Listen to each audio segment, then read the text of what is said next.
Всем привет, ребята! Вы на канале Еволька, и сегодня мы будем делать самоклеящие наклейки. Нам для них нужны... Кстати, я очень обожаю мишек, поэтому я сделаю мишку. А вы делайте, что хотите. Нам нужна бумага А4,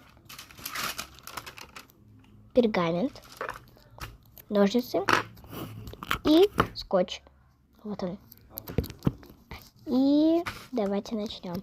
Сначала нам надо вырезать ее по контуру, очень аккуратно. Я не знаю, что вы там нарисуете, но надо нарисовать. Вырезали. Теперь нам нужен кусочек пергамента. И мы вот так вот. Теперь обклеиваем пергамент скотчем. Теперь берем нашу ладошку и клеим сюда. И сюда делаем скотч. Вот так вот, чтобы они отклеились. Хорошо, теперь нужно вырезать по контуру. Вот прям по контуру.